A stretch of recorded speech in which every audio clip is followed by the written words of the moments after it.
Buenas tardes, ¿cómo están? ¿Me están viendo? ¿Me escuchan? ¿Compartimos pantalla? ¿Todo en orden? Hola, profe. Sí, se lo escucho. Perfecto. Vamos a comenzar entonces nuestra clase de hoy. Vamos a ver la última parte de lo que nos está quedando dentro de las generalidades de nuestra materia. Habíamos dicho las cuestiones básicas, los principios básicos, para después comenzar a analizar la imagen según los distintos temas que vayamos teniendo. Yo quiero comentarles ahora este concepto de la radioprotección, que es muy importante. Ya lo mencionamos desde que comenzamos el cursado, lo comentamos en varias oportunidades, y hace a todos, es decir, a la persona que trabaja con radiaciones, al paciente, al médico que no hace imágenes, lo mismo, porque más de una vez va a acompañar a un paciente o va a ir al servicio de diagnóstico por imágenes, de radiología, de tomografía, etc. O sea, hace a su formación y a su protección. Nosotros habíamos dicho ya que esta palabrita radioprotección, si nosotros la desarmamos, la desmenuzamos, vamos a hablar de medidas o cuestiones para protegernos de las radiaciones. Recuerden, antes de entrar en esto, que habíamos dicho que las radiaciones en general, en este caso las X, que son las que estamos estudiando, tienen efectos biológicos, tienen efectos cromosómicos, pueden tener efectos inmediatos o mediatos.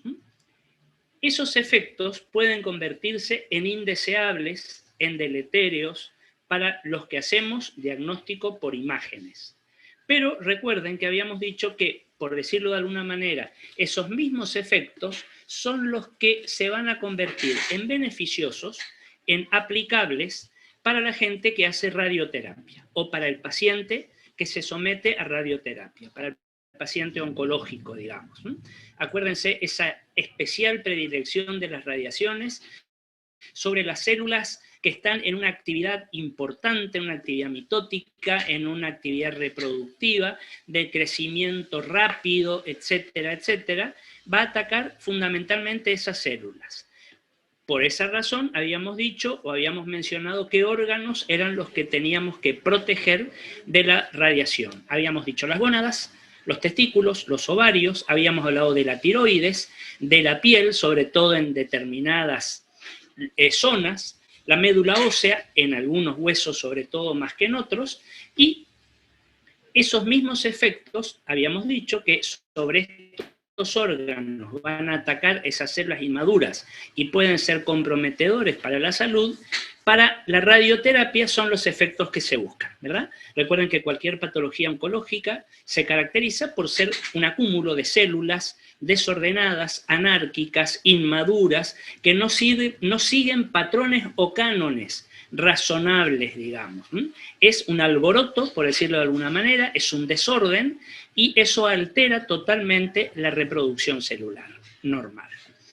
Si entramos al criterio, al concepto de radioprotección, nos dicen que por su uso, especialmente médico, las radiaciones no se utilizan únicamente dentro de lo que es la actividad médica. Este aparatito que todos tenemos, que yo les muestro acá, también utiliza otro tipo de ondas. Entonces, en general, los rayos X, que son los que más contribuyen a la irradiación artificial de la población. A esos tenemos que apuntar nuestras medidas de protección. Fíjense que de la irradiación artificial de la población, un 90% aproximadamente tiene que ver con el uso, o el mal uso también muchas veces, o el abuso de los rayos X. Y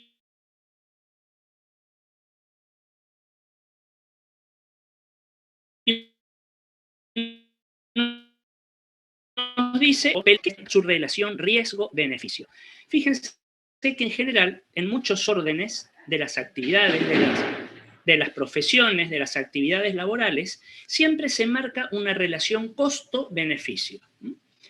En general, costo, es decir, cuánto cuesta hacer determinada acción para obtener tal beneficio. Si el beneficio amerita ese costo que va a tener, bueno, se lo hace. Nosotros acá manejamos un criterio parecido, que no hablamos de costo-beneficio, desde el punto de vista médico, biológico, biomédico, sino hablamos de una relación riesgo-beneficio.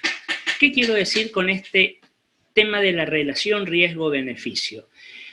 El riesgo al que yo estoy sometiendo al paciente con fines diagnósticos en este caso, con fines terapéuticos, la gente que hace radioterapia, ese riesgo justifica, es justificado, o sea, digamos, amerita ese riesgo el beneficio que va a obtener el paciente. Si la respuesta es sí, es afirmativa, listo, lo hacemos, por supuesto. Y en esta cuestión, yo quiero comentarles también un criterio que no tiene demasiado tiempo de aplicación y de uso, sobre todo para lo que tiene que ver con, digamos, prácticas o técnicas invasivas.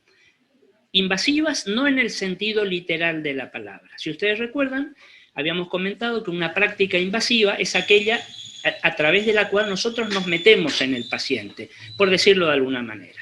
Con una aguja, con un catéter, con un trocar, con una sonda, con lo que fuera. Eso es una técnica invasiva, ya sea con fines terapéuticos o con fines diagnósticos. Ahora, cuando nosotros utilizamos la radiación X e indicamos un estudio radiológico, sea radiología, sea tomografía computada, y fíjense que a esto apunto fundamentalmente, ecografía no. Cuando veamos ecografía, ustedes van a ver que la ecografía prácticamente no tiene ningún efecto deletéreo. O sea, si yo digo ecografía, quizás me venga a la cabeza la parte de ecografía gineco-obstétrica. Después vamos a estudiar en todo un tema especial que la ecografía o el ultrasonido es el método de elección para estudiar la mujer embarazada.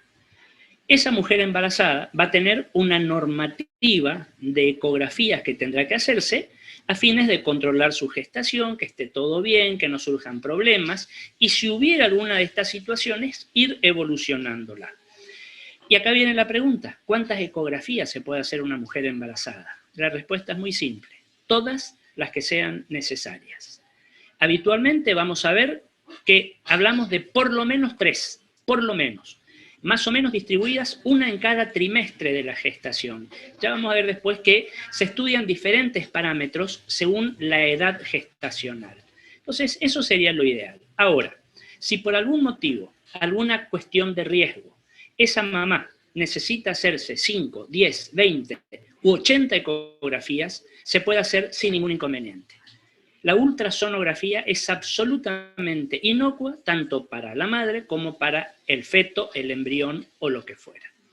Si hablamos de tomografía, los mismos cuidados que para la radiología, porque dijimos que, y lo van a ver en los talleres, que la metodología, la fundamentación metodológica es la misma para la radiología que para la tomografía computada.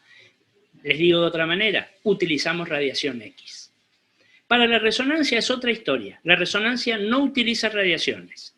La resonancia va a manejar campos de intensidad magnética, como si fuera el equipo un gran imán al que vamos a someter al paciente, que va a establecer campos magnéticos que van a actuar sobre los hidrogeniones del cuerpo del paciente.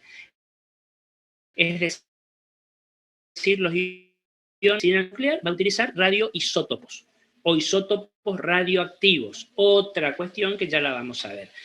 Por ahora nos quedamos con los riesgos radiantes de la radiología y de la tomografía computada.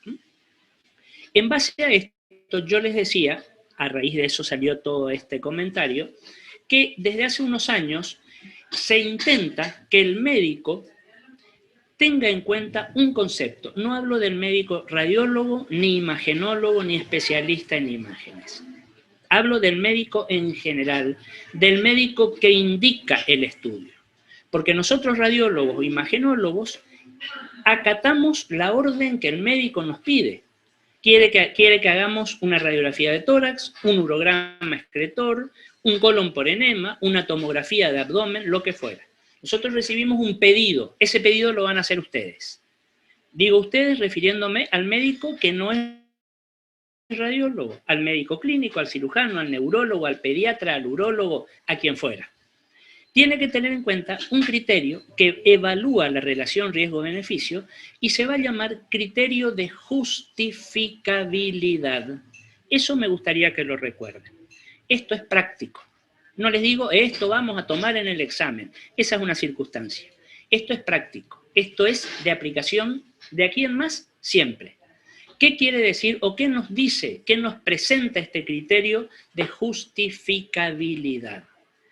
Una pregunta a la que tenemos que responder.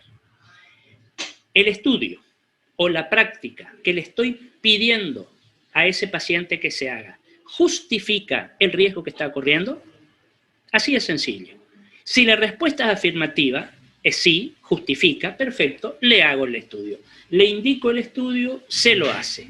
Ahora, si la respuesta es y no sé, vamos a ver, vamos a probar, vamos a hacer esto, y si esto no da, pensamos en esto otro, no. Porque ese profesional no está cumpliendo con algo que yo ya les comenté, si recuerdan, que son los algoritmos diagnósticos. En este caso, algoritmos radiológicos diagnósticos. ¿Se acuerdan a qué nos referíamos con eso? Seguir una serie de estudios, un menú, donde yo como médico, con mi criterio médico inclusivo, voy a decir, esto es lo que le tengo que pedir a este paciente en este momento.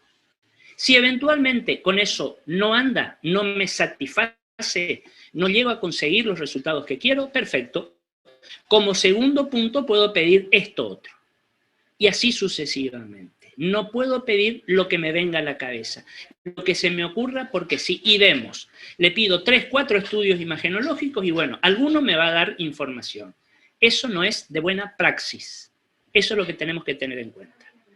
Pregunta, ¿cuál es el mejor método que vamos a utilizar o que vamos a pedir? Es el método que necesita un paciente en particular en un momento evolutivo, en la simple radiografía. Para otros pacientes, otros casos, otras circunstancias, será una tomografía. Para otros tendremos un PET, una tomografía por emisión de positrones. Cada estudio tiene una indicación. Y es obligación, escúchenme, es inherente a la condición de médico saber con qué contamos y qué vamos a pedir. Esto que yo les digo muchas veces no lo van a encontrar así tan concreto en el libro. Esto es una cuestión práctica.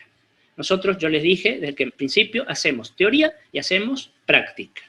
Esto no es ni una clase puramente teórica, ni es un trabajo práctico. Es un encuentro teórico-práctico, donde nos apoyamos en la teoría, pero manejamos la praxis. Eso es lo que nos tiene que quedar muy claro. Entonces, ese criterio de justificabilidad hace que el método o el estudio que nosotros le pedimos sea el correcto para ese paciente y en ese momento. Y esto que yo les digo, desde lo imagenológico, 25 análisis de entrada, tendrán un algoritmo diagnóstico bioquímico o de laboratorio y le pedirán esto y si esto no va, pedirán esto otro. El mismo criterio. ¿Cuál es el mejor estudio? Yo les dije hace un momento, para un paciente, el que se acomode a ese paciente en ese momento y en esa situación clínica. ¿Y qué busco cuando yo hablo del método que justifique su relación riesgo-beneficio, el criterio de justificabilidad? ¿Saben cuál es el mejor método? El que cumpla con 2 condiciones. El método que yo le indique a mi paciente tiene que ser de alta sensibilidad y de alta especificidad. Fíjense que les estoy comenzando a meter palabras nuevas, técnicas nuevas, criterios nuevos, que a lo mejor ustedes la conocen, porque si yo les digo defínanme lo que quiere decir sensibilidad, van a saber. Y si yo les digo defínanme lo que quiere decir especificidad, también lo van a saber. Pero ojo, estos 2 términos aplicados al diagnóstico por imágenes. Ahí nos cambia la cuestión, ahí cambia la semántica. Cuando nosotros decimos que un método imagenológico es sensible, tiene sensibilidad, un método radiológico o imagenológico es sensible cuando me puede detectar una patología. O si ustedes quieren de otra manera, el que me diferencia la normalidad de la patología. ¿De acuerdo? Fíjense que con este criterio estamos dando un paso enorme para hacer un diagnóstico. ¿El paciente es normal o el paciente es patológico? Primer gran paso. El método debe tener alta sensibilidad, debe ser altamente sensible. Es decir, me debe diferenciar y detectar lo normal de lo patológico. Pero yo les dije, debe ser altamente sensible y altamente específico. ¿Qué quiere decir especificidad para nosotros? Imágenes. Un método es específico cuando una vez, atiéndanme, detectada la patología, o que es patológico el paciente, me puede especificar qué patología tiene. ¿De acuerdo? Esos son los dos criterios. Les doy un ejemplo para entenderlo. Mi paciente está con una clínica, con una semiología de compromiso pulmonar, de patología pulmonar. Vamos a lo básico. ¿Qué le pido? Una radiografía de tórax. Esta radiografía de tórax es sensible para decirme el paciente es normal o es patológico. Los pulmones de ese paciente o el tórax de ese paciente está dentro de lo normal o lo estamos metiendo dentro de lo patológico. Es sensible. El método es específico. ¿En qué caso? Eso que me detectó como patológico, con esa radiografía, ¿a mí me puede ayudar a decir que tiene una neumonía? ¿O que tiene un colapso pulmonar? ¿O que tiene un derrame pleural? ¿O que tiene una fibrosis pulmonar? Si lo puede hacer, el método altamente específico. Me sirve. Óptimo. ¿De acuerdo? Entonces, hablamos de criterio de sensibilidad y de especificidad, y de criterio de justificabilidad. Ese es el de la relación riesgo-beneficio. El beneficio que obtengo es válido, se justifica el riesgo que corre el paciente. Perfecto, hacemos el estudio. Estas son cuestiones muy importantes a tener en cuenta cuando comenzamos a hablar de radioprotección. Y cuando nosotros hablamos de radioprotección, fíjense que la primera puesta que tengo en la pantalla para mostrarles es el embarazo. Embarazo. Fíjense que el embarazo y los rayos no se entienden. En general, no se entienden. En la mujer en edad de concebir, indicar la radiografía luego de los 10 días después de la menstruación. ¿Por qué les digo esta cuestión? Porque después de ese momento pasó la ovulación y la mujer o quedó embarazada o no quedó embarazada. Entonces, otra manera de decir es inmediatamente después de la siguiente menstruación. Si se comprueba el embarazo, fíjense con mayúsculas, posponer el estudio hasta después del nacimiento. Obviamente, si se puede esperar y si se puede posponer. Porque ustedes me dicen, sí, perfecto, está embarazada de 25 semanas o de 20 semanas o de lo que ustedes quieran. No le puedo hacer la radiografía hasta que nazca el bebé. Pero resulta que esa paciente, esa mujer, tuvo una caída, tuvo un traumatismo y sospechan que está con una fractura de hombro o con una fractura de tibia o se fracturó la muñeca. ¿Vamos a hacerle esperar el tiempo, las semanas que faltan para hacerse la radiografía? No, la radiografía se hace con protección. ¿De acuerdo? Hay medidas para tapar el abdomen, tapar el vientre de esta mujer y exponer solamente la región anatómica que necesitamos observar. ¿Se acuerdan lo de la dirección rectilínea de los rayos en abanico, etcétera? Los rayos no van a ir buscando a ver por qué agujeritos se pueden meter para llegar a la panza de la paciente. No. Por eso hay que protegerla bien. Mantas plomadas, un chaleco plomado, alguna placa plomada, lo que fuera. De manera tal de proteger a esta paciente.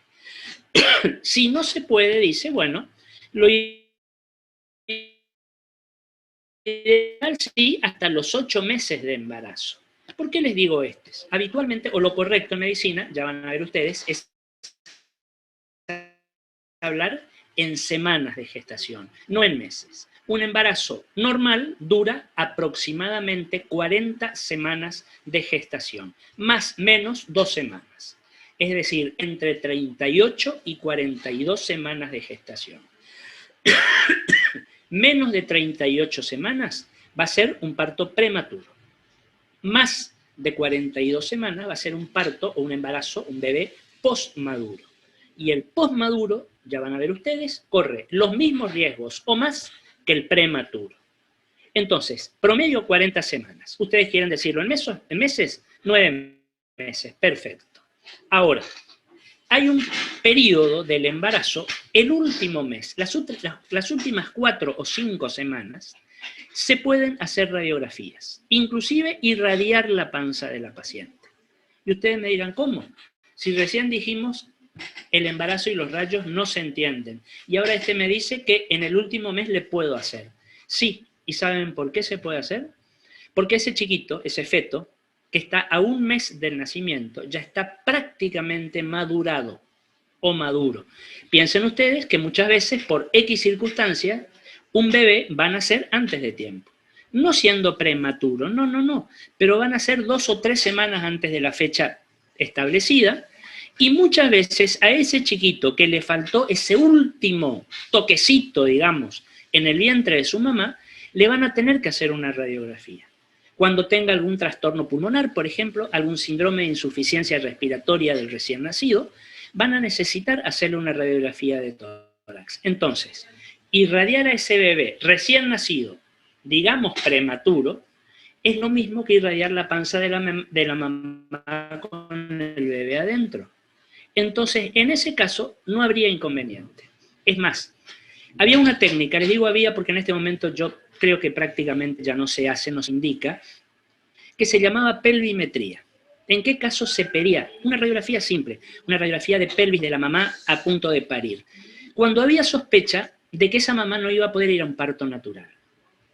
Por vía vaginal hablo, por vía baja. ¿Por qué razón? O porque tenía una estrechez pelviana, una mujer muy estrecha de pelvis, o se percibía un feto muy grande, de alto peso.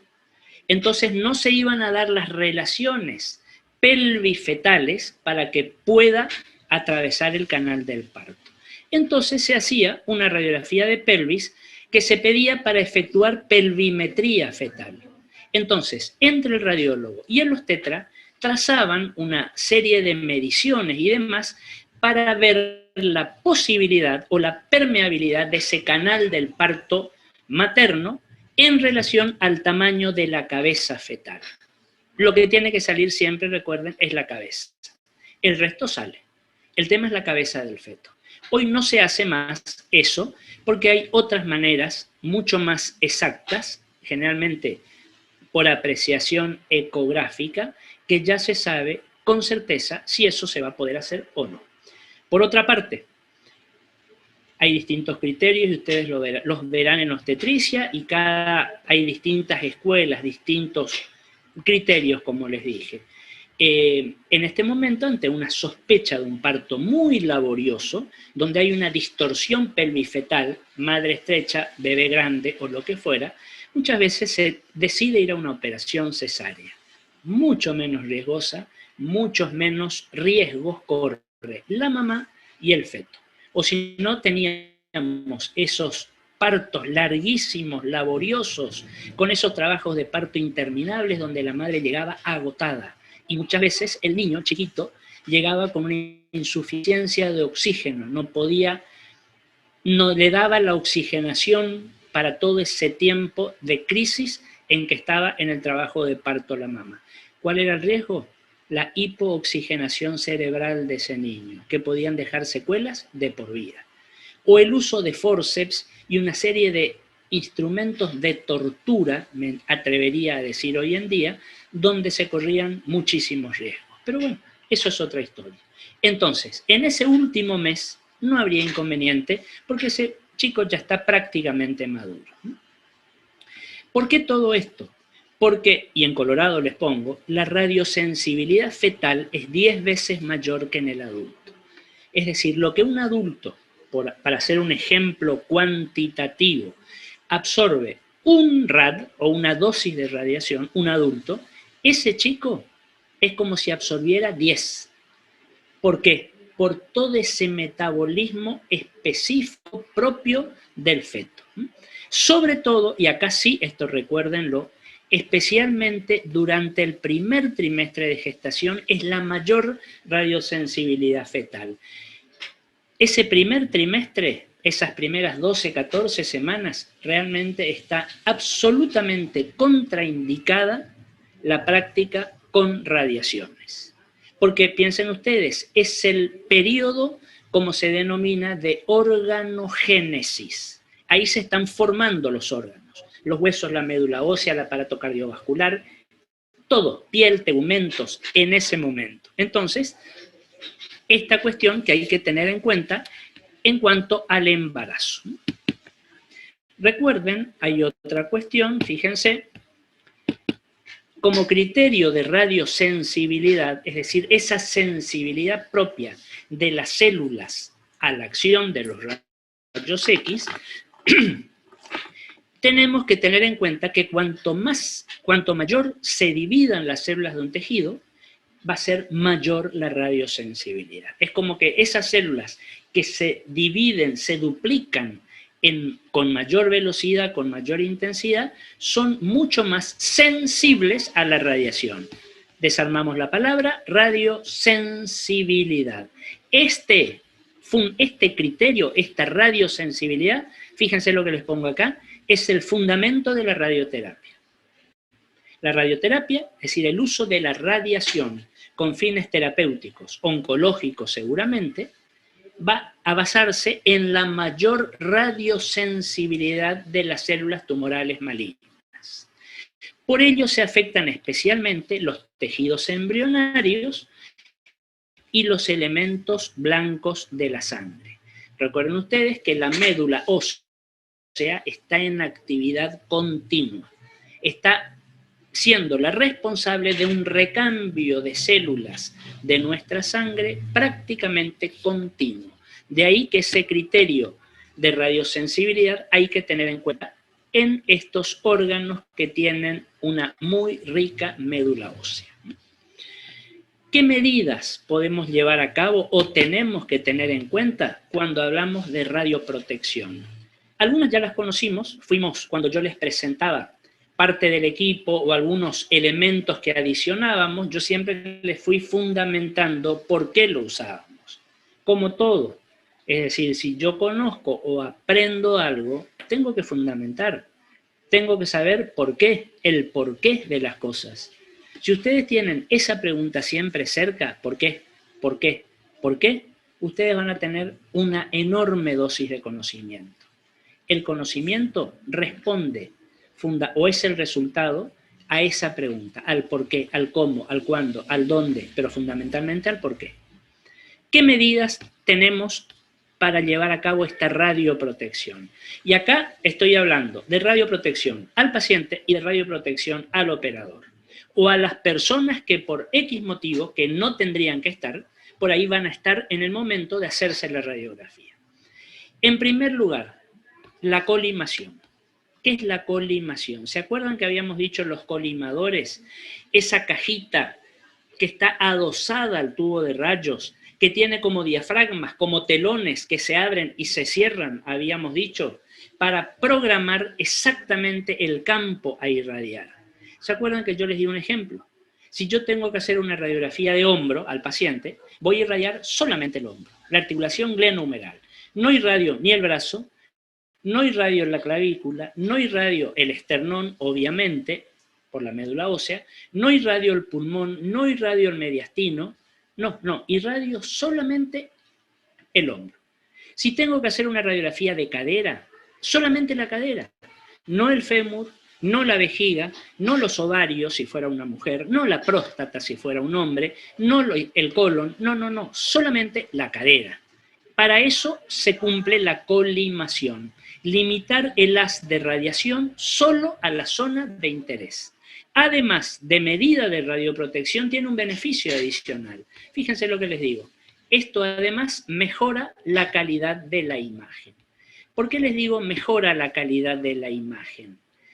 Porque la imagen va a ser más nítida. ¿Se acuerdan que el otro día habíamos dicho criterio de nitidez, de agudeza, de contraste? Bueno, si yo focalizo lo que voy a ver en un pequeño espacio, tengo mejor imagen. Tanto en la calidad de la imagen, como les dice acá, como en mi manera de observar la imagen.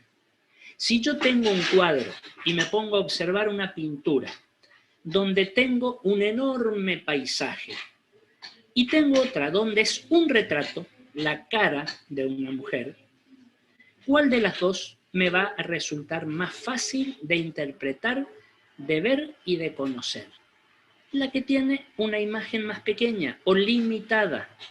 Fíjense, si nosotros vamos a la pintura, por ejemplo, y yo les pongo dos ejemplos. Tengo, por un lado, habrán visto alguna vez la obra, si no, búsquenla en internet o en Google, El Jardín de las Delicias, del Bosco, un pintor. Un cuadro de enorme tamaño, donde tengo, por decir, 200 imágenes. Animales, animalitos, personas, personitas, plantas, plantitas, enorme, grandísimo.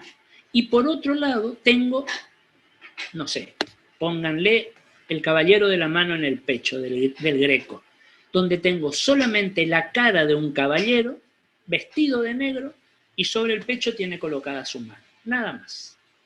¿Cuál de los dos voy a entender mejor? ¿Cuál de los dos voy a leer mejor? El que tiene menos motivo de dispersión o de distracción para mi atención. Eso lo aplicamos acá. Si yo tengo una zona donde tengo una pequeña superficie física, anatómica que ver, la puedo analizar mucho mejor que cuando tengo una gran superficie. Relación, por ejemplo, yo les dije recién, una radiografía, supongamos, de la cadera derecha en proyección de frente. Tengo la cadera derecha, punto. Tengo la articulación coxofemoral derecha, punto. Pero si tengo una radiografía directa del abdomen que a mí me abarca desde el diafragma hasta la sínfisis pubiana, todo, y de lado a lado todo, fíjense que tengo una enorme cantidad de imágenes a las cuales prestar atención. Tengo que ver el hígado, tengo que ver la vesícula, tengo que ver el estómago, tengo que ver el colon, tengo que ver el vaso, tengo que ver el páncreas, tengo que ver los riñones, la vejiga, etcétera, etcétera, etcétera. Entonces, cuanto más colimada sea la imagen, voy a poder estudiar en mejores condiciones esa región. Y voy a tener una imagen más nítida. Colimación, primer punto. Protección fundamental como elemento de radioprotección, ustedes se imaginarán, para el paciente. Segundo punto. Perdón, ¿hay alguna pregunta que quieran hacer? Yo por ahí no les digo, no les pregunto, pero ustedes saben que pueden preguntar lo que quieran y si hay alguna pregunta que la quieran hacer verbalmente, lo mismo, estoy a disposición de ustedes. Segundo punto, a tener en cuenta. La distancia tubo-paciente. ¿Ustedes se acuerdan del equipo de rayos? Les muestro un segundito para ubicarnos y explicar esto de la distancia tubo-paciente. Espérenme un segundito que estoy buscando la imagen. Acá. Esta imagen ya la habíamos visto, el equipo de rayos. Fíjense que sobre esta mesa, que es la mesa de examen o mesa de estudio, lo voy a tener al paciente. Supongamos que el paciente está acostado boca arriba. Y acá tengo el tubo. Fíjense que entre este paciente que está acostado acá y el tubo hay una distancia determinada. Esa es la que se llama distancia tubo-paciente. También la pueden encontrar como distancia tubo-objeto, porque nuestro objeto de estudio es el paciente. ¿De acuerdo? ¿Qué tenemos que conocer de esa distancia tubo-paciente? Volvemos a la que estábamos teniendo recién. A igualdad de dosis, es decir, yo pongo tantos kilovoltios y tantos miliamperes. A igualdad de dosis, la dosis en la piel del paciente es inferior cuando se aleja del tubo. Si yo mantengo una distancia apropiada, buena, interesante, la dosis piel del paciente es menor. ¿Saben cuál es la dosis piel? Esa que entraba y quedaba en el paciente, que no tenía la suficiente penetrancia para atravesar. ¿Se acuerdan que habíamos dicho? No es la dispersa, la que llega, golpea y se va, rebota. No, es la que llega a la piel, pero queda ahí. Si yo aumento la distancia tubo-paciente, esa dosis en la piel o en las partes blandas del paciente disminuye. Si yo acerco el tubo, lo estoy irradiando innecesaria y exageradamente al paciente. Aumentando la distancia tubo-paciente, por ejemplo, fíjense, una radiografía que la haga a 25 centímetros de distancia y otra que la haga a 60 centímetros de distancia, se reduce la dosis dérmica al 50%, la mitad de la dosis dérmica. Disminuye con el cuadrado de la distancia. ¿Qué quiere decir esto? Que suena como a física o a matemática. Si a esa distancia disminuye el 50%, si yo duplico la distancia, voy a anular, doy por abolida esa dosis dérmica. Ahora, esa distancia la programamos o la hacemos caprichosamente, no. Eso está todo tabulado. Nosotros médicos no tenemos por qué conocer. Estas son cuestiones técnicas. Cada práctica radiográfica, un tórax, un cráneo, una muñeca, una rodilla, lo que fuera, manejan diferentes distancias. Eso lo hace el técnico radiólogo. Eso lo hace el productor de la bioimagen. Yo no les voy a dar cifras. No tiene sentido que les diga una rodilla a tanta distancia, un tórax. El tórax sí, vamos a hablar después. A tanta distancia, un abdomen a tal distancia, no es necesario que conozcamos. Pero tenemos que saber que existe esa distancia que también va a actuar como una medida de radioprotección. ¿Qué otros factores manejamos para radioproteger al paciente y al operador? La calidad del haz de rayos. Si un haz tiene fotones, muchos de baja energía, un alto porcentaje será absorbido por el paciente y solo pocos contribuirán a formar la imagen. Es decir, voy a tener una imagen de mala calidad. ¿Qué quiere decir o cómo lo traduzco en forma práctica todo esto? Yo necesito fotones. Cuando digo fotones es como que dijera rayos X, es lo mismo. Yo necesito rayos X que sean, y ya lo vimos, suficientemente penetrantes para que puedan entrar en el paciente, lo penetren, lo atraviesen y salgan, se vayan. No esos fotones que son ni fu ni fa, que van a entrar al paciente, hasta ahí llegaron, pero no tienen fuerza para salir, porque esos quedan absorbidos por el paciente. Por otra parte, si yo utilizo, acuérdense, una radiación penetrante, un rayo duro, voy a tener una imagen, ¿se acuerdan que dijimos que tenga un buen contraste? Y si yo digo un buen contraste, estoy diciendo una imagen en blanco y negro, pocos grises, los indispensables. Eso me va a facilitar la lectura y la interpretación de la imagen. Por lo tanto, hay que manejar la calidad del haz de rayos X. Un miliamperaje adecuado, un kilovoltaje adecuado. Como les dije en el punto anterior, todo esto está perfecta y detalladamente tabulado. Cada práctica radiográfica se hace bajo un esquema determinado. Inclusive, la misma práctica radiográfica, ¿se acuerdan que les comenté? No siempre maneja los mismos valores o factores de un paciente a otro. Si yo tengo que hacer una radiografía de abdomen a un chiquito recién nacido, no es lo mismo que a un adulto. Si tengo que hacer a un paciente adulto delgado o que pese 50 kilos, no es lo mismo si tengo que hacer una radiografía de abdomen a un paciente que tenga 120 kilos. Entonces, todo eso está detallado. Trabajo del productor de la imagen. Pero tenemos que saber que existe. ¿Qué otras medidas? Medidas de filtración. Como medida de filtración, digamos, se van a manejar algunos filtros de aluminio que son colocados en la ventana del tubo. ¿Se acuerdan la ventana? El orificio del tubo a través del cual salían los rayos X. Estos filtros de aluminio absorben los fotones o los rayos de baja energía que van a dañar la piel del paciente. Los detienen, los filtran. Si yo digo filtro, estoy filtrando, es como si dijera estoy colando. Si yo cuelo algo o pongo un sedazo, pongo un tamiz, hay algunos elementos que van a quedar sin pasar. Pasarán algunos. Bueno, la misma función cumplen estos filtros de aluminio. ¿Qué otra medida vamos a tener como medida de radioprotección? Esta la vimos, la volvemos a mencionar para acordarnos. Las grillas antidifusoras. ¿Se acuerdan la grilla antidifusora? Ese dispositivo que cumple la función de reducir esa radiación dispersa, la que no sirve para nada, emitida por el paciente antes de llegar a la película, la que rebotaba del paciente. Les pongo un segundito el ejemplo, porque esto ya lo vimos. Aguántenme, acá tenemos la grilla, la imagen de la grilla. ¿Se acuerdan?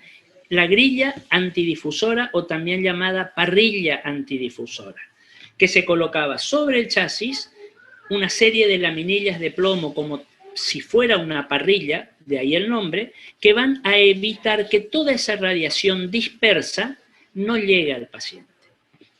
De esa manera, ustedes se imaginarán, también radioprotegemos al paciente. Eso en cuanto, entonces, a la grilla antidifusora. ¿Con qué otro elemento de radioprotección podemos contar? Muy importante, que por ahí ya no depende de nosotros. La sensibilidad de la película y de la pantalla. Sensibilidad de la película. Como en todas las cosas, todo lo que hay en el mercado para el consumo, tenemos elementos de distinta calidad. Por supuesto. Si yo me voy a comprar un pantalón muy barato, seguramente será ordinario, no tendrá un buen resultado. Y a lo mejor si compro un pantalón más caro, ese pantalón es de mejor calidad y me va a durar más, por ejemplo. Lo mismo sucede con las películas radiográficas. Las películas radiográficas son las películas vírgenes que se utilizan para obtener la radiografía, se compran, hay fábricas que las producen, que las fabrican, bueno, se compran en cajas de 100 películas y hay de distinta calidad. Hay distintos laboratorios que van a tener distintos costos y eso va a ser también a la calidad de la imagen y a la protección del paciente. Y ustedes me dirán, ¿y qué tiene que ver la calidad de la película con que voy a proteger o no al paciente? Una película de baja sensibilidad, digamos de otra manera, una película ordinaria de mala calidad, no me va a dar una buena imagen, porque la película no está bien fabricada, no tiene los elementos de primera calidad, y va a necesitar que al paciente lo irradie más para conseguir el mismo resultado en la imagen. Por ahí pasa la radioprotección. Si yo a este paciente con una película de primera calidad le tengo, digo cualquier cosa, le tengo que dar 40 kilovoltios para hacer la radiografía y tener una buena imagen, para conseguir esa misma imagen o parecida en una radiografía, en una película de baja calidad o de baja sensibilidad, en lugar de los 40 kilovoltios le tendré que dar 70 u 80 o 90 kilovoltios para conseguir el mismo resultado. Pero fíjense que lo estoy irradiando el doble al paciente. No lo estoy radioprotegiendo. Entonces, las películas de buena calidad van a traer como consecuencia la reducción de dosis que vamos a utilizar para irradiar al paciente. Y las pantallas también tienen que ver con esto. ¿Se acuerdan las pantallas? Les pongo un momentito la imagen, acá la tienen. ¿Se acuerdan? Eran esos dispositivos, como su nombre lo dice, como una pantalla, que se ubicaba por dentro del chasis. Acá teníamos un chasis abierto, con las dos pantallas, siempre se utilizan dos, una por cada tapa. Fíjense que acá está el chasis entreabierto, esta sería la película con la letra C, con la letra B, la pantalla reforzadora, y se acuerdan que la pantalla me hacía esto que estaba acá. Reforzaban el haz de rayos. Fíjense que cada rayo que atravesaba al paciente, llegaba al paciente, lo atravesaba y llegaba a la película virgen, a través de la pantalla y todos los cristales que la constituían, fíjense, triplicaban, multiplicaban la imagen, reforzaban la imagen. Por eso, pantalla reforzadora. Y dijimos, la pantalla reforzadora es responsable, fíjense, casi del 100% de la buena imagen, porque a mí me está dando una mejor calidad, un mejor aspecto de la imagen. Entonces, nuevamente, en este punto, volvemos acá, en este punto, un momentito, la que sigue, acá estábamos, la pantalla va a actuar como elemento para mejorar o para optimizar la calidad de la imagen y por otro lado para radioproteger al paciente. Si yo no utilizo pantallas de alta sensibilidad, tengo indefectiblemente que aumentar muchísimo la dosis de radiación para conseguir el mismo resultado. Si yo tengo este buenísimo dispositivo que es una pantalla reforzadora, vuelvo a decir reforzadora de la imagen, puedo bajar la radiación, la dosis radiante y radio menos al paciente. ¿Estamos hasta acá? ¿Alguna pregunta? ¿O estamos? Otra cuestión más, otro elemento más, los intensificadores de imagen. Al aumentar la luminosidad de la imagen fluoroscópica, disminuye la dosis de radiación necesaria para un estudio dinámico. ¿Cómo lo explicamos a todo esto para entenderlo? Los llevo un momentito otra vez a la imagen, estoy buscándola, del tubo de rayos, acá. Fíjense, acá tenemos, del equipo de rayos, perdón, acá tenemos la mesa de examen, acá vamos a acostar al paciente, acá está el tubo de rayos con la caja de colimadores o diafragmas sujetos a la columna portatubo. ¿Se acuerdan que dijimos que va a estar sostenida en el cielo raso y en el piso o solamente en el cielo raso?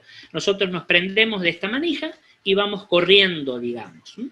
Este equipo es un equipo este equipo de rayos, que además de poder obtener radiografías, por eso tenemos el tubo de rayos, me permite hacer radioscopía. ¿Se acuerdan qué era la radioscopía? Ver en forma dinámica, directa, en tiempo real, el interior del paciente. Habíamos dado el ejemplo de los aeropuertos, de los detectores de metales. Muy bien, acá tenemos dos monitores donde yo estoy viendo, ¿se acuerdan que habíamos dicho y habíamos afirmado que esto correspondía a la imagen del colon del paciente, del intestino grueso? Seguramente, mientras el médico, el radiólogo, está haciendo un estudio digestivo que se llama colon por enema con doble contraste. Ya lo vamos a estudiar más adelante cuando veamos digestivo. Fíjense que esta imagen sale, por decir de una manera, a partir de este aparatito que está acá, que se llama intensificador de imagen. Antes de este intensificador, acá lo único que había era una pantalla radioscópica, o también llamada pantalla fluoroscópica. Apagaba todas las luces, me quedaba a oscuras, la luz de posición, que es la luz colorada, digamos, y encendía la pantalla radioscópica y lo sometía al paciente para hacer la radioscopía. Esa pantalla se iluminaba en una luminiscencia verdosa, azulina, y de esa manera empezaba a ver el interior del paciente. Y si al paciente le daba un medio de contraste que lo ingería por vía oral, o lo administrábamos por vía rectal, o se hacía por vía endovenosa, veíamos cómo ese medio de contraste, ese fármaco, iba transcurriendo por dentro del paciente. Ahora, la radiación era muy importante. Este intensificador, que no voy a hablar ni a explicar cómo está compuesto, porque no viene al caso, lo que me hace es intensificar la imagen. Si yo digo intensifico la imagen la voy a ver con mejor intensidad, con mejor nitidez, con mejor claridad, y por otra parte hace que disminuya notablemente la dosis de radiación. La radioscopía convencional, esa pantalla radioscópica fluoroscópica, a mí me insumía una gran cantidad de radiación. Radiación que iba a ser perjudicial para el paciente, por supuesto, porque era el que iba a estar sometido al estudio, pero fundamentalmente para el operador, sea el médico, el imagenólogo, el radiólogo, el técnico o quien sea. Porque esa persona, lo habíamos dicho, iba a someterse continuamente a ese método cuando tenía que hacer su trabajo. El intensificador a mí me soluciona enormemente esta cuestión. Tengo mejor imagen, como habíamos dicho acá recién, y disminuyo la dosis de radiación. Por lo tanto, irradio menos al paciente. ¿Estamos hasta acá? ¿Alguna pregunta que me quieran hacer hasta acá? Muy bien. Doctor, yo tengo una consulta. ¿Sí? Me había quedado ¿Cómo no? una duda sobre la embarazada. ¿Cómo? Me había quedado una consulta sobre las embarazadas. Sí. En el caso de que yo tenga un accidente, que la madre se encuentre inconsciente y que yo necesite hacerle una radiografía abdominal, ¿tengo que hacerle primero una ecografía? ¿Para ver qué? Si está embarazada. Por ejemplo, si están dentro del primer trimestre de embarazo. Bueno, buena pregunta. Habitualmente, la mujer sabe si está embarazada o no, o sospecha si está embarazada o no. Fíjense que si ustedes van a un servicio de rayos, al que sea, no de ecografía, no, de rayos, radiología, tomografía computada, por ley, por disposición de Radiofísica Sanitaria, que es una dirección del Ministerio de Salud Pública de todas las provincias y de la nación, dentro del recinto, antes que entre a hacerse la práctica, en la sala de espera donde está la secretaria, habitualmente ustedes van a ver un cartel bien visible, con buenos colores, con imagen de peligro, pongámosle, que dice algo así, porque la frase puede variar: si usted está embarazada o cree poder estarlo, avísele al radiólogo, o a la secretaria, o a quien sea. Eso es lo primero.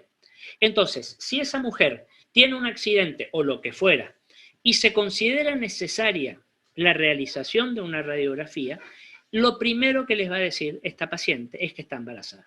Si no les dice, hay que preguntar si está embarazada o si cree que puede estar embarazada. Si la mujer nos dice, no estoy embarazada, no tengo pareja, no mantengo relaciones sexuales, bueno, salvo que sea del Espíritu Santo, no va a estar embarazada. No hay pero peligro. si está inconsciente. ¿Cómo? Está inconsciente. Y preguntamos a alguna persona que venga con ella, alguna persona que la traiga, lógicamente. Si no tenemos nada de eso, protegemos la región del vientre. Si es un embarazo muy reciente, no va a tener panza, por así decir.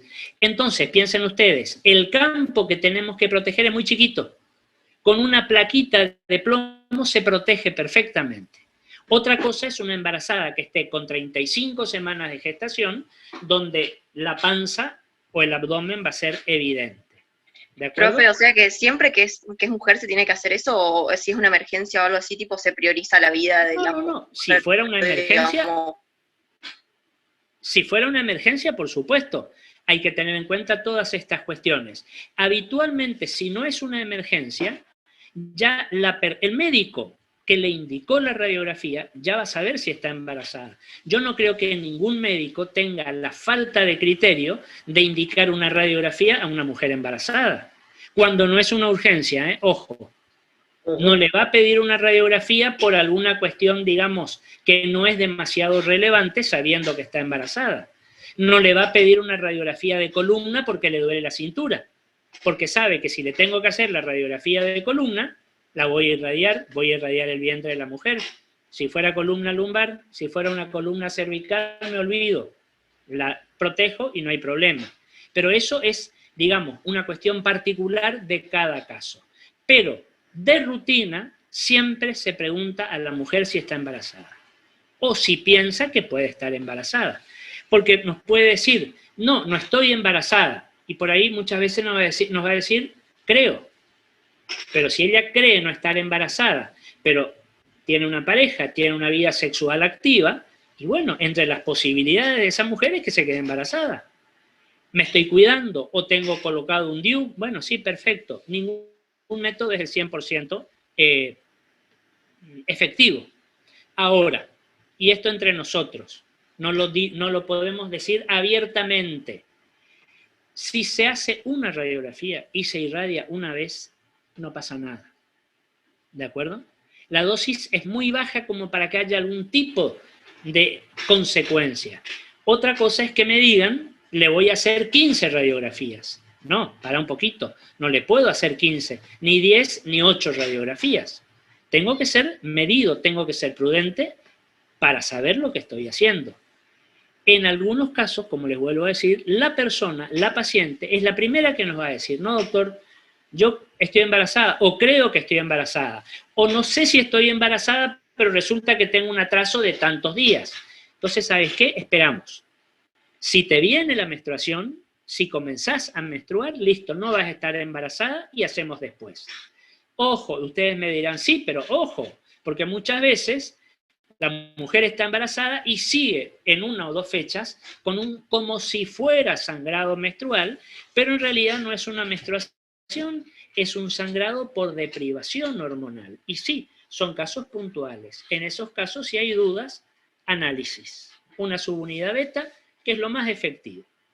¿Conocen lo que es la subunidad beta? Un análisis de sangre que es efectivo en un 98% para detectar, confirmar o descartar un embarazo. ¿De acuerdo? ¿Alguna otra pregunta? Bueno, vamos a hacer lo siguiente. Paramos acá, hacemos nuestro descanso, nuestro recreo, y nos quedan 4 o 5 imágenes para la segunda parte, donde les quiero comentar un poquito de la radiología digital. Que alguien el otro día, la vez pasada, ya había hecho mención a la radiología digital, que es otra técnica que se emplea en este momento, ya hace unos años, por supuesto, para la obtención de radiografía. ¿En qué consiste? Nada más. ¿De acuerdo? ¿Alguna pregunta? Paramos unos minutos y volvemos dentro de un rato. Si hay alguna pregunta, vayan pensándola y ahora cuando nos reencontramos, me preguntan y lo aclaramos. ¿De acuerdo?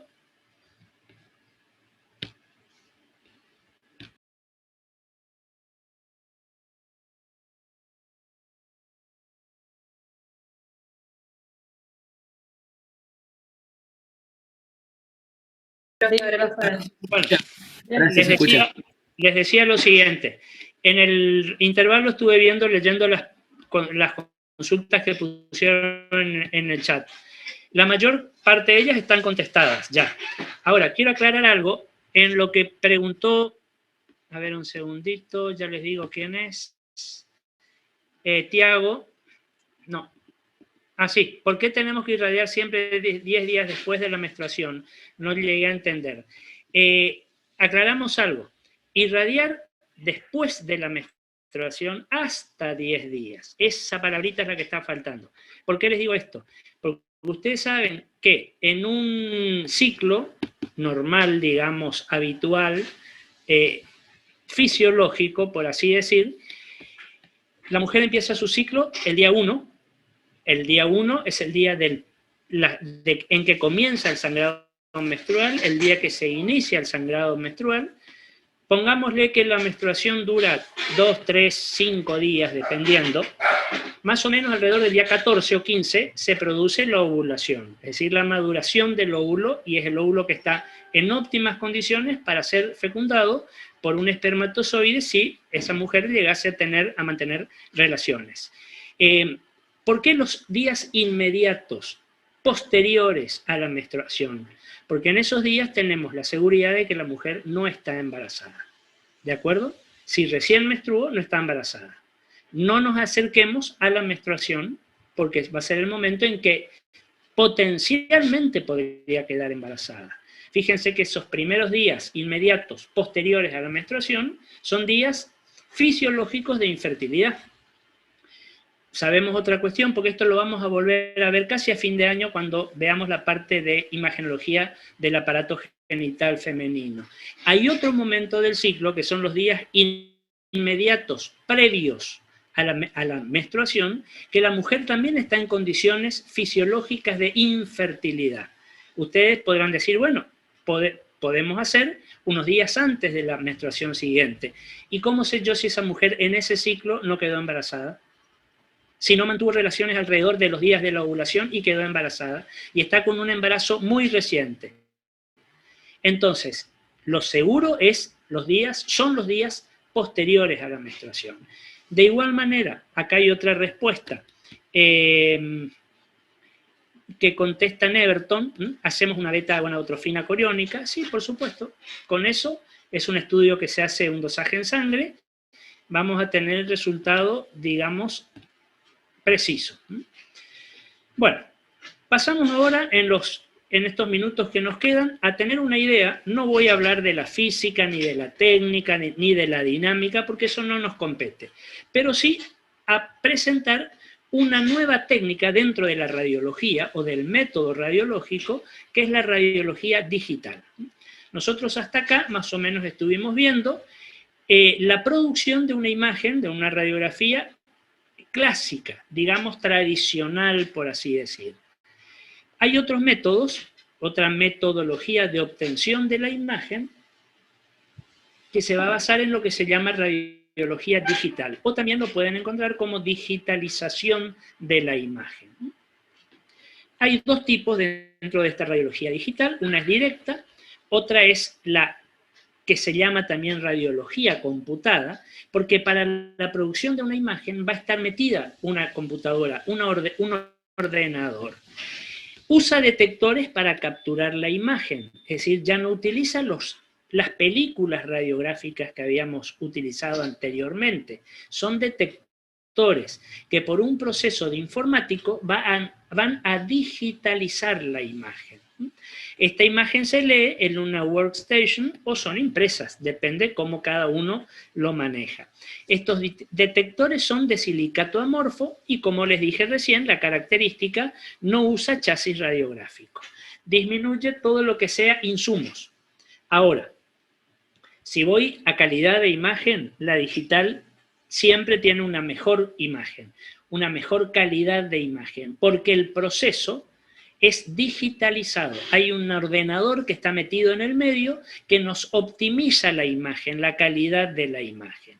No utiliza chasis, no utiliza película, pero es un método, digamos, una técnica que es más costosa que la radiología convencional. Con el tiempo, yo pienso que todo va a tender a ir a una radiología digital, ojalá, Dios quiera que sea así. Eso habla de mejor calidad de imagen, de menor irradiación para el paciente, también habla de un mayor costo y de una preparación o un entrenamiento diferente para el productor de bioimágenes. El técnico tradicional, básico, digamos, o auxiliar de radiología, que tomaba la imagen en el chasis con la película, que procesaba, revelaba, lavaba, fijaba, lavaba, secaba la película, todo eso cambió, todo eso se modificó, pero hace falta no digo mayor, pero un entrenamiento distinto para la persona que produzca la imagen. Fíjense que en esta radiología computada se puede tomar la radiografía con equipos convencionales dentro de la metodología. Las pantallas utilizan unos chasis donde las pantallas son de fósforo, porque el fósforo tiene otra propiedad para optimizar la imagen también, y una vez obtenidas las imágenes en estas pantallas de fósforo, van a ser escaneadas en un digitalizador, después se ven en un monitor o inmediatamente se ven y se imprimirán de la forma que quieran. Puede ser en una película, puede ser en un papel, puede ser en una filmación, puede ser en un CD, en la base de sostén que cada uno elija o que cada equipamiento tenga incorporado para producir la imagen. Fíjense un poquito acá una reseña de cómo se produce la imagen. Fíjense que vamos a tener la toma de la radiografía, es decir, acá está el equipo, el tubo productor de rayos, el paciente y el chasis que habíamos dicho recién. Recuerden que habíamos comentado que esta secuencia es invariable. Para tener una imagen siempre tenemos que tener esa secuencia. La fuente productora de la energía radiante, el paciente que va a ser nuestro objeto de estudio, pasará esa energía y en algún lugar habrá que plasmar la imagen, con el método que fuera. radiología convencional, radiología computada, digitalizada, en fin. Vamos a pasar una tarjeta de identificación del paciente para que ya tenga nombre esa imagen, digamos. Se va a hacer, tenemos incorporado también una lectora del código de barras, del chasis radiográfico, digamos. Vamos a tener el digitalizador. El digitalizador es el, por así decir, el que me va a convertir, ¿se acuerdan cuando hablábamos de imagen virtual en imagen real? Bueno, acá vamos a tener una imagen digitalizada. Y fíjense, es un procedimiento muy rápido. Nos dice que más o menos tarda 30 segundos el digitalizador para escanear una imagen que tenga una superficie de 35 por 43 centímetros. ¿Por qué esa medida? ¿Caprichosa? ¿Traída al azar? No. Porque las películas radiográficas convencionales, las que yo les dije que se compraban a la fábrica o al fabricante de películas, que vienen en cajas de 100 unidades vírgenes, van a tener tamaños que ya están estipulados. Y de la misma manera, los chasis que se van a ocupar, recuerden que el chasis es ese estuche, ese envase donde nosotros metemos la película para obtener la radiografía, también vienen en tamaños o en dimensiones que ya están, digamos, programadas, de las mismas dimensiones que las películas radiográficas. La misma dimensión, la película, el chasis y la grilla antidifusora, la que se colocaba arriba del chasis para evitar la radiación dispersa. Y la misma dimensión, el mismo tamaño, las pantallas reforzadoras que van adentro del chasis. ¿De acuerdo? ¿Cuáles son esas medidas? Si vamos de mayor a menor, por eso esta cifra que aparece acá, la más grande que existe es de 35 por 43 centímetros. 35 de ancho por 43 de largo. Ustedes habitualmente van a escuchar decir 35 por 43 o 24 por 30, siempre expresados en centímetros. Si vamos para abajo, después de 35 por 43, una un poquito más chica que es cuadrada, 35 por 35 centímetros. Vamos para abajo, una que se vuelve más rectangular que en superficie, es más o menos lo mismo. Tiene 30 por 40 centímetros. Una un poco más chica, 24 por 30 centímetros. Más chica, 18 por 24 centímetros. Más chica, 13 por 18 centímetros. Esos son los tamaños estándar. 18-24, 24-30, 30-40, 35-35, 35-43. Los 5 tamaños estándar de radiografías. Existe otro chasis un poco más específico que es angosto, es finito y es largo. 15 por 40. Supónganse si queremos radiografiar un antebrazo. Queremos radiografiar una columna cervical. 15 por 40. Y después otro capítulo que no nos compete a nosotros, que algo habíamos comentado, las placas dentales, para hacer la parte de radiología odontológica. Que ustedes saben son mini radiografías, son placas chiquititas porque tienen que tener la superficie suficiente para tomar la imagen de una pieza dentaria, de un diente o de una muela. Cuando se hagan prácticas específicas, como ser las panorámicas de arcadas dentarias, las suelen pedir los odontólogos para investigar la oclusión dentaria. La oclusión es la forma en que el paciente muerde. También las hace el especialista maxilofacial cuando estudia algún tipo de alteración de la ATM. ATM quiere decir articulación temporomaxilar. Cuando hay alguna alteración de la articulación, alguna luxación o subluxación, bueno, se van a hacer todas estas radiografías. Pero ese es un capítulo un poco especial dentro de la radiología. Por eso no lo tomamos como la radiología general.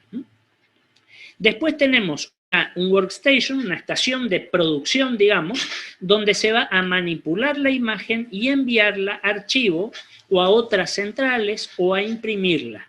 Por ejemplo, piensen ustedes en un hospital de alta complejidad que el servicio de diagnóstico por imágenes tenga este tipo de radiología, por las distintas estaciones, una vez que el paciente se hizo el estudio, un estudio neurológico, vascular, simple, lo que fuera, se manda a las distintas terminales. Entonces, el servicio de neurología tiene al instante la imagen en su monitor. El servicio de pediatría tiene al instante en su monitor la imagen del chiquito. El servicio de traumato tiene en el momento la imagen del paciente traumatizado óseo, por ejemplo. Entonces, no solamente en ese sentido dentro de un espacio cerrado, sino a cualquier lugar. Podemos tener en este momento una imagen que nos manden de Madrid, de Tokio o de Nueva York. Eso todo hace la posibilidad de la informática, por supuesto. Y finalmente, si queremos imprimir, hay una impresora por sistema láser seca. ¿Qué quiere decir seca? Para diferenciar del procesamiento tradicional, clásico o antiguo, si ustedes quieren, donde la película, no ya virgen, con la imagen latente, era sometida, metida dentro de diferentes cubetas con distintos líquidos. El líquido revelador, el agua para lavar, el líquido fijador, otra cubeta con agua para lavar. Eso era lo que se llamaba un procesamiento húmedo o mojado. Trabajándolo digitalmente disminuye, piensen ustedes, enormemente el riesgo de complicaciones o de accidentes de trabajo para los productores de la imagen. Los antiguos técnicos de radiología, ojo, antiguos, pero que hoy en día hay muchos lugares donde todavía se sigue trabajando con ese método antiguo, fíjense que trabajan con una conjunción de elementos que puede ser mortal.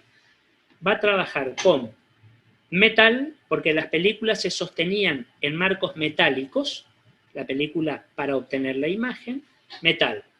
Líquido, agua, porque esos marcos metálicos con la película se sumergían en cubetas con agua, y electricidad. ¿Por qué? Porque ese agua tenía que estar a una temperatura determinada. No se puede procesar con agua fría. Esa temperatura se conseguía con unos calentadores que se sumergen dentro de esas cubetas, como los calentadores que ustedes ocupan para calentar el agua, exactamente igual. Entonces, fíjense, metal, agua y electricidad. Fíjense, si no se llevaban a cabo medidas de cuidado o de protección laboral, podían haber accidentes que podían llegar a ser muy desgraciados. Bueno, a eso hace alusión esta palabra seca. Si no hay líquido, no hay humedad, ese riesgo laboral disminuye enormemente. Con la obtención, como les dije, de una muy buena imagen. Y esta es una imagen ampliada, completa de esto que está acá. Es decir, el aparato que es el digitalizador de imagen, donde fíjense, se van metiendo los distintos chasis para que la imagen sea digitalizada y después procesada. Y finalmente, y con esto estamos terminando, fíjense esta cuestión. Yo quiero que acá obtengamos una conclusión. Fíjense lo que está arriba con letras grandes. Radiología convencional versus digital. No, señor, no es versus. Acá me hubiera gustado un signo de pregunta, que no tiene. Un signo de pregunta que no tiene. Vamos a ponerle ahí. Radiología convencional versus digital. No son versus, no son contrarias. Son distintas técnicas para lograr un mismo objetivo. Si vamos a lo más actual, por supuesto, digital. Si vamos a lo que se hacía hasta años atrás, y como les dije, hoy en día se sigue haciendo, vamos a la convencional, pero no son enemigas. Una cosa, una técnica aporta lo suyo y la otra tendrá sus ventajas. Y nada más que como para terminar, fíjense, esto que yo les muestro acá es una imagen de un estudio radiológico seriado que se llama seriada gastroduodenal. Un estudio radiológico, recuerden que dijimos que es estudio radiológico, considerábamos aquel para el cual el paciente tiene que hacer una preparación previa al estudio y se utiliza un medio de contraste.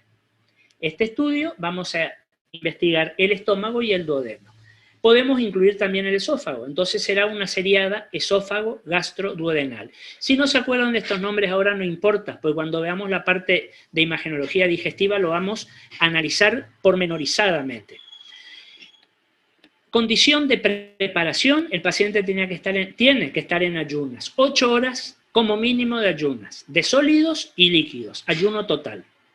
Y vamos a utilizar un medio de contraste, que va a ser un medio de contraste varitado, vario es el principio activo, que el paciente lo va a tomar, vía oral, lo va a ingerir. Y vamos a ver el estómago. Fíjense, esto que está acá es el estómago de este paciente. Estas son asas intestinales delgadas ya. Así lo vemos en radiología convencional al estómago. Así lo podemos ver en radiología digital. Los dos con una técnica que se va a llamar, ya la vamos a estudiar después, doble contraste. Porque además de darle el bario al paciente para que lo tome, le vamos a dar polvos o cápsulas efervescentes para que en su interior, en su estómago, produzcan gas, entonces distiendan el estómago y nosotros podamos ver las paredes internas, interiores del esófago. Es decir, podamos ver la mucosa gástrica. Queremos diagnosticar una gastritis, una úlcera, un cáncer gástrico, en fin, para eso lo vamos a emplear. No importa para qué ni cómo, ya lo vamos a estudiar. Pero fíjense que esta imagen en digital me da otro, pienso que estarán de acuerdo, me da otro detalle imagenológico diferente a este. ¿Cuál es la ventaja? Aparte de la digital, el postprocesado permite mejorar la calidad de la imagen. Porque esto yo lo veo en un monitor y dijimos algo, tenemos una computadora, un ordenador en el medio. Entonces yo con el monitor, con la computadora, puedo corregir si no le di los valores correctos de kilovoltaje, de miliamperaje, etc. Le doy más contraste a la imagen para verla mejor. Si lo penetré demasiado y tiene mucho contraste, con el ordenador puedo bajar un poco el contraste y mejora la imagen. ¿A qué me lleva esto? A esto que es fundamental para la radioprotección del paciente. Evita las repeticiones innecesarias. Ese concepto que tengo, la radiografía salió mal, no importa, se la repito, le hago otra para que se vea mejor. No, porque ese no importa, le repito, significa que lo voy a irradiar doblemente al paciente. ¿De acuerdo? Si hablamos de radiología convencional. En este caso, si yo puedo mejorar la imagen en la computadora, evito tener que repetirla e irradiarlo al paciente nuevamente. Y por supuesto, todo eso me lleva a una mejora sustancial en la calidad de la imagen. Si tengo una mejora sustancial en la calidad de la imagen, mi diagnóstico va a ser correcto, va a ser el preciso, va a ser sensible y específico, en base a lo que hablábamos hoy. Muy bien. ¿Alguna pregunta hasta acá?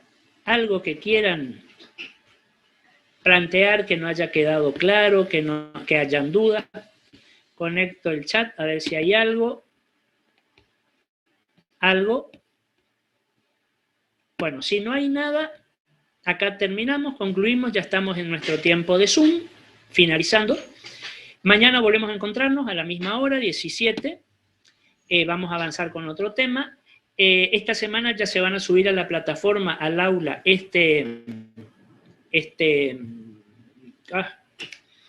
bueno, todo esto que les pasé ahora, que se me fue el nombre.